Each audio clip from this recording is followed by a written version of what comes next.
Hello, nurses, and welcome to another episode of Animaniaugust, the Animaniacs review show. This is a very special one as we look up the final ones of, of season 1, released in 1994. We begin this with another Dot's Poetry Corner segment, where she recites her own interpretation of Jack Sprat. Next up is the episode Baloney and Kids. This is an excellent example of parody. This is, of course, a parody of Barney the Dinosaur, who was at the height of his popularity around the time the episode aired. In this case, Yakko, Wacko, and Dot are the kids subjugated to this show, and Barney is instead an orange dinosaur named Baloney, and his show airs on the stupid broadcast service instead of the public broadcast service, where instead of being funded by viewers like you, it's funded by people who lack clever programming. All in all, it's a fine parody of Barney the Dinosaur. I really like the Anvil song, and just the and this wouldn't be the last time we would see Baloney. Thankfully, he'll appear a few times later on. Well, next up on Animaniaugust is the segment Super Buttons. This is this, of course, the parody of Superman, starring who else but Buttons. Buns, Mindy, and her family are all superheroes. But one day, Minnie gets out of sight of the bird and begins to follow it.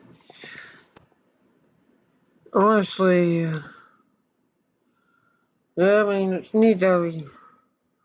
it means a neat derivation from the formula, but it's still a Buns mini cartoon. Next up is Katie Kaboom, the driving lesson. Katie Kaboom loses it because she wants to show how she could do it without instruction. This would become the first time Katie Kaboom would appear in a traditional segment. And it took her 61 episodes. By this point, all the other recurring stars, like Hip Hippos, Rita Ront, etc., had already basically come well defined, but took Katie Kaboom until now this for her to become a recurring segment. Next up is another Dot's Poetry Corner, in which she recites her interpretation of 30 Days, Half December.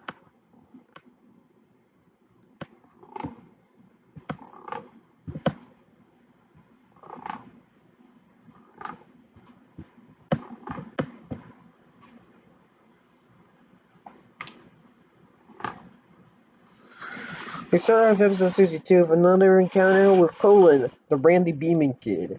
And this time, Colin's holding a life frog, and he talks about Randy Beeman encounter with who else? With Vlad Dracula himself. This honestly, well, it's definitely interesting. This is where Randy Beeman turns from silly songs to really just a supernatural story.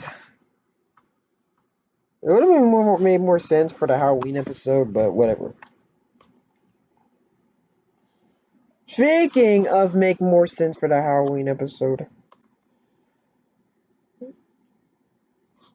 all the segments have something to. Almost all the segments have something to do with Halloween.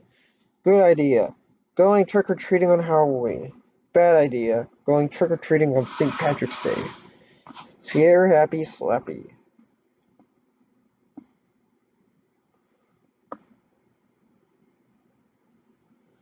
Sloppy and Skippy, with Skippy being dressed as Buzz Bunny. They go trick-or-treating to the homes of Slappy's old arch nemesis, Walter Wolf, Sid the Squid, and Beanie the cerebrally impaled bison, or as he was originally known as, and Slappy still likes to call, Beanie the brain-dead bison. course, antics ensue. In Walter Wolf's house, Slappy mentions how it looks like the opening credits of Scooby-Doo. Anywho, this is a solid Halloween segment. Next up is another Randy Beeman. Colin plays with a yo-yo, and Randy Beeman's mom talks about Randy Beeman's mom best friend getting a tan. That's not really a Halloween episode segment, but I digress. Which wrong one? Rita and Rudd find themselves in Salem, Massachusetts during the Salem witch trials, where Rita is accused of being a witch. This is the final Rita and Rudd cartoon. Literally the episode after the final major character to finally become reoccurring. The first characters to be retired are retired. The reason why Rita and Ron were retired was because getting Bernadette Peters to do all the singing was cost prohibitive. And there's also complaints about how her and Ron's segments being darker than most of the other cast members.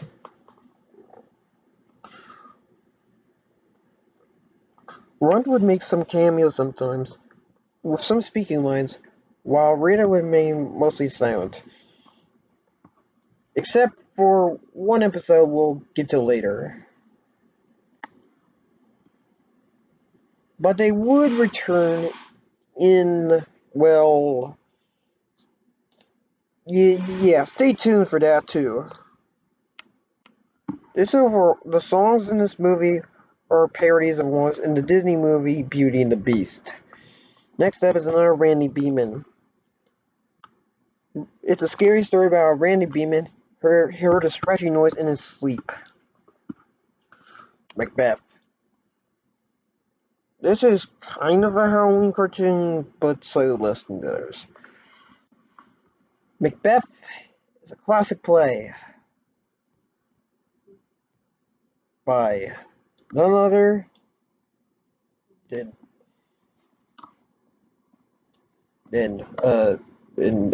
William Shakespeare himself. Originally published in 1623, it features very outdated English, and that's lampshaded. Dot, Hello Nurse, and Slappy would act out the witches scene from Macbeth, and Yakko's translating it.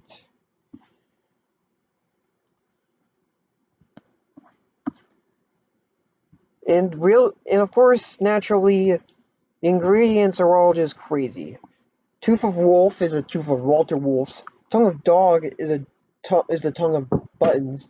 The wool of bat is Batman's wool. The toe of frog is Michigan J. Frog's toe. And a newt, and well, the newt character called Newt from the Minerva Mink segments appears as the Eye of Newt. This is the final time that Warner did a Shakespeare parody. And well, I definitely do think that the writers wanted to do more, but well, Kids WB had different or more modern and appealing to the 90s direction that they wanted to take the show Animaniacs in. So parodies to antiquity like Shakespeare were out of the question.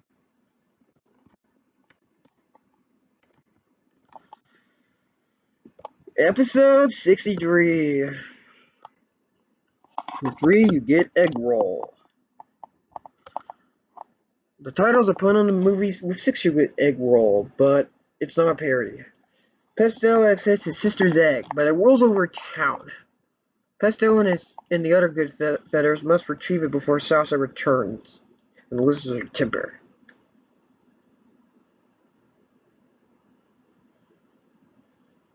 At the end of the episode, they bicker anyway.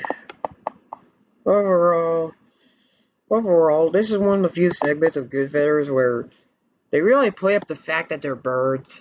Like, they do that a lot, but it's not like, but it's not really, as obvious sometimes as this. Mermaid Mindy. This is another Mindy cartoon, and this time it changes the formula, as they are merfolk who live under the sea.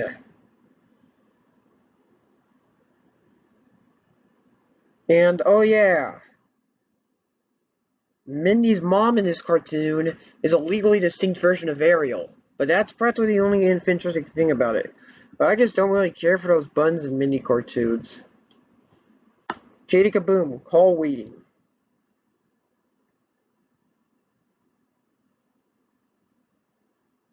This is a Katie Kaboom segment that involves Katie's dad. Katie Kaboom wants to take a message from one of her friends, but Katie Kaboom's dad forgets, and you know how it goes. Well, it's neat that they use the family members as plot devices. You don't really see that a lot with Buns and Mindy. Honestly, of the ones that are considered formulaic that aren't interstitials, like good idea, bad idea, or mime time, or Dot's Poetry Corner, or whatever. This is probably my favorite of the the formulaic ones. But in overall, I mean, despite like, but that's mainly just because I just find it a funny parody of the Hulk. I mean, it's funny how they managed to make a funnier parody of the Hulk than than they often do with their own superheroes, with DC Comics and all. We start out with another Randy Beeman. Colin, the Randy Beeman kid himself, tells a story about the time Randy Beeman ate a bologna sandwich.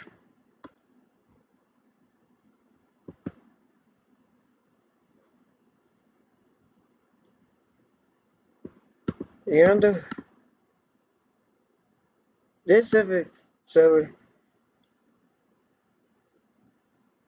is the last episode until later on, where Bill Clinton plays the sax. I have It was retired and replaced with several different lines, eventually ending up with "We pay income tax."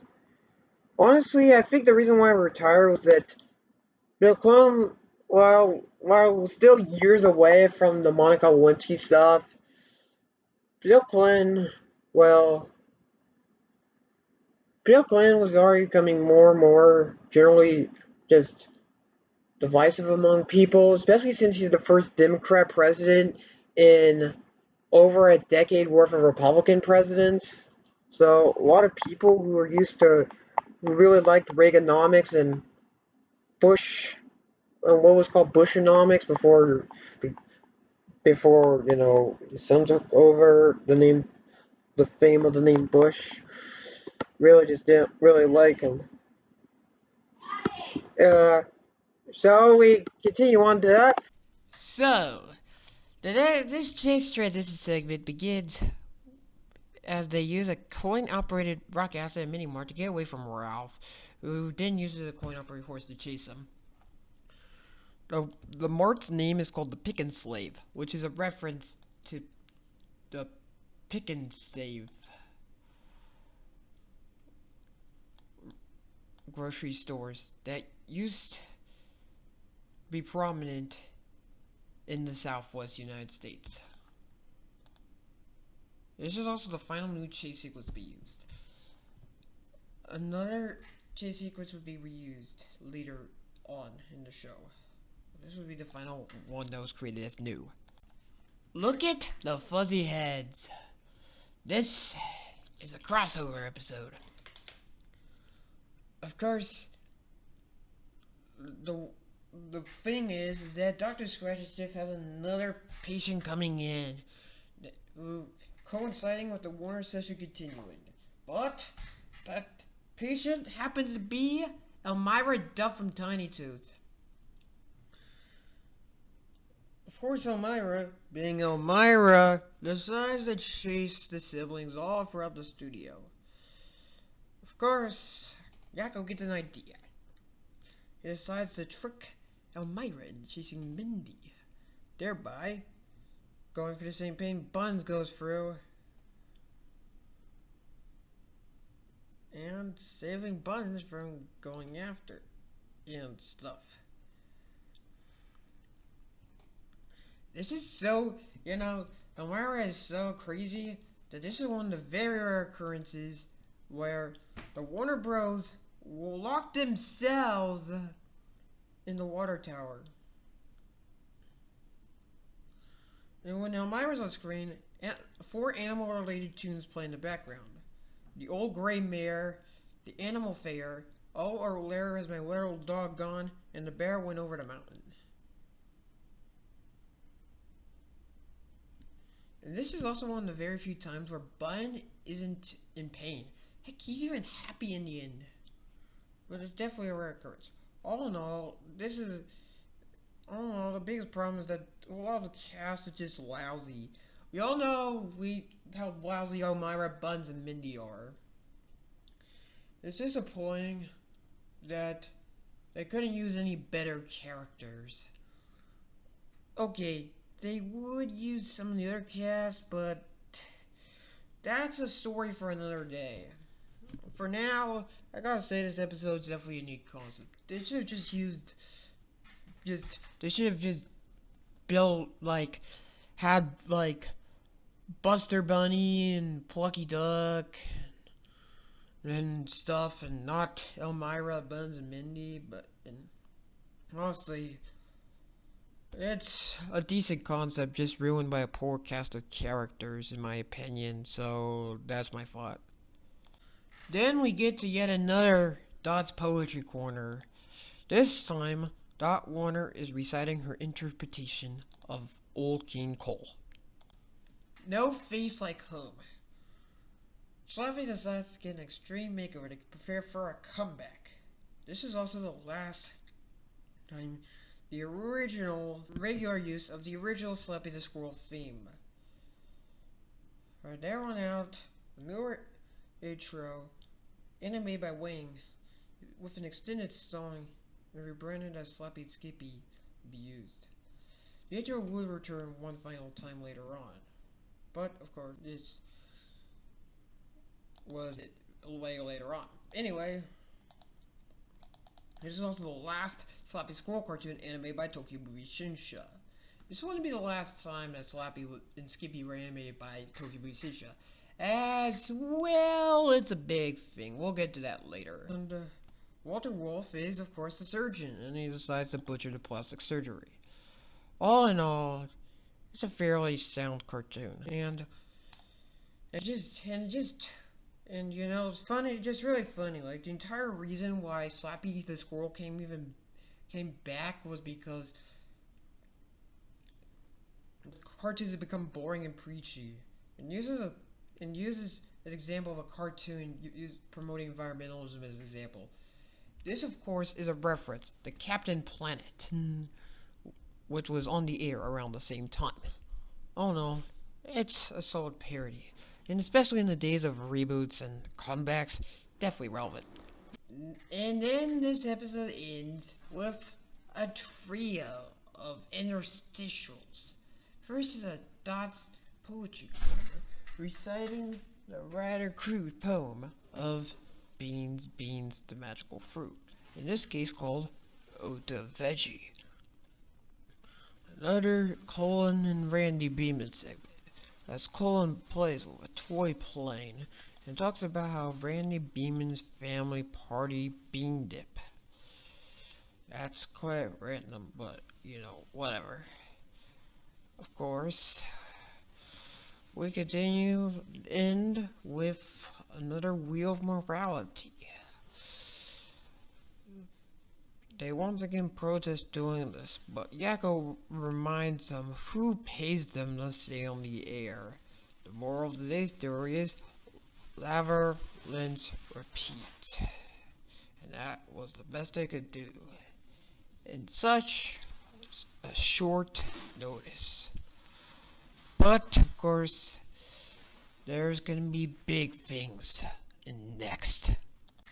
ladies, gents, boys, girls, and all the non-binary folks in the audience, may I review my fodder to tuna,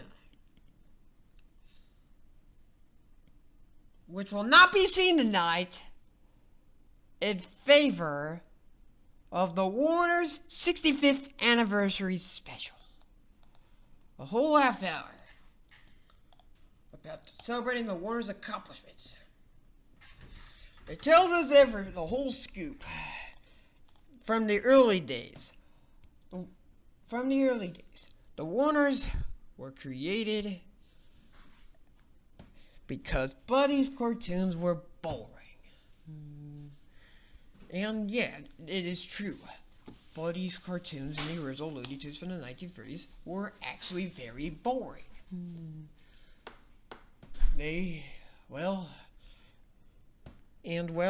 There's definitely some inaccuracies.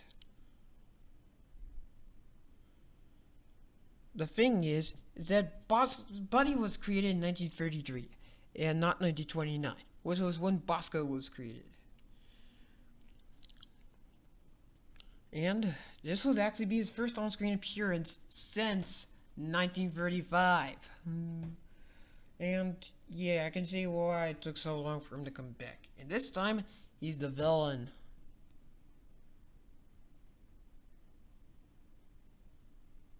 And it seems like they're aware that they didn't really want to research history, because the fact that the Warners were created on February 30th.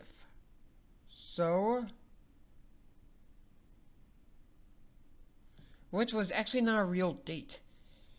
But around the time, the Soviet Russia was trying to transition to a different calendar type that would have February 30th. But of course, the Animaniacs Warner Bros. And the Warner Sister Dot, both in and out of the universe, were produced in the United States, so it's not like it matters anyway. This episode, of course, it has a lot of documentary stuff. Doesn't even have the theme song. And there's also one of the few cartoons to have only one animation studio due to just the audacity of the length of it. Everything was animated by Tokyo Movie Shinsha. And, well, they do a real good job as usual. And of course, the thing is that, the flypaper gag that flies to the ointment is actually not a reference to a Warner Bros. Gag, but rather an old Disney gag. In the 1934 Disney cartoon Playful Pluto, Playful Pluto was insanely well received for that one piece of animation, the 30 seconds worth of animation, where Pluto gets himself stuck on a piece of flypaper, which was considered vital in the history of character animation, because it was the first time a character seemed to have a mind of its own.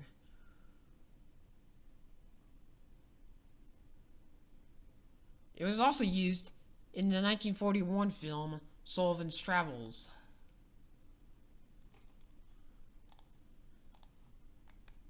And of course, none of the celebrities featured are actually identified under the names of the characters in their movies rather than them actually being there. Even Ronald Reagan is nice enough to appear, known as the Jipper, named after the iconic Ronald Reagan featured movie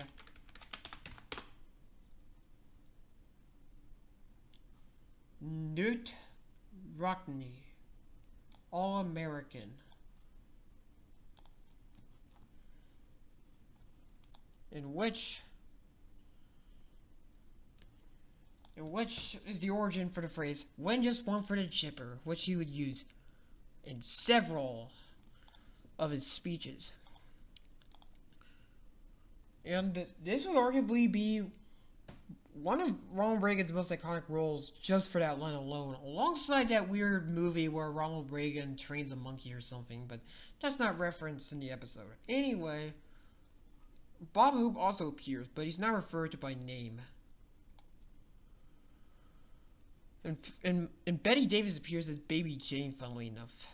But what who do appear as the real names are the classic Looney Tunes cast.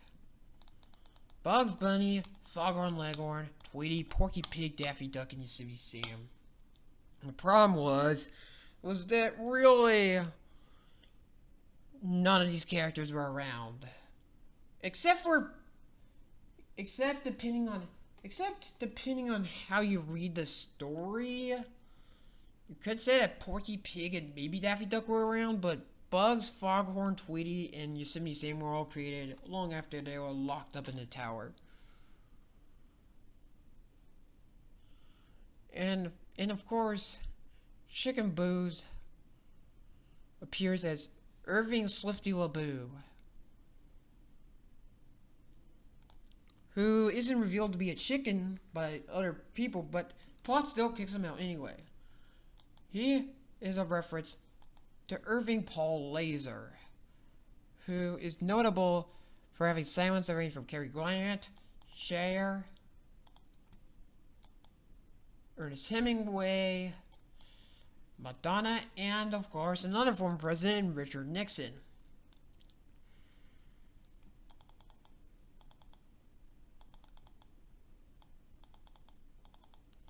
Oddly, Dot does not react negatively to being called Dottie when Bob Hope calls him that. And Dot tells Bob Hope maybe he should retire, which he actually did in 1998. Anyway,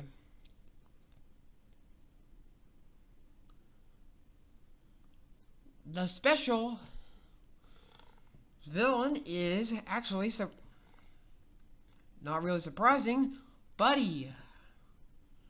He appears because he's jealous of the Warner's success. Oh no, this is a fantastic way to wrap up the season.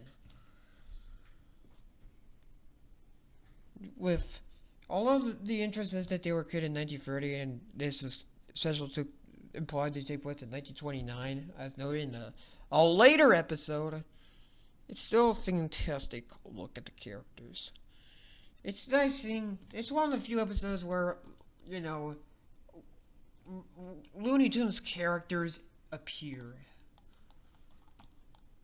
Bugs Bunny only appeared in a select few episodes, mostly as paintings and stuff. Foghorn, this would be the only time that he would appear on the original Animaniacs, although he would return for an episode in the reboot. Tweety would appear occasionally, but this would be his only speaking role. Daffy would appear in a few other episodes. But this would be one of a very few that would be prominent. And Porky, well, probably kind of the same thing as the others. Honestly, I really do like this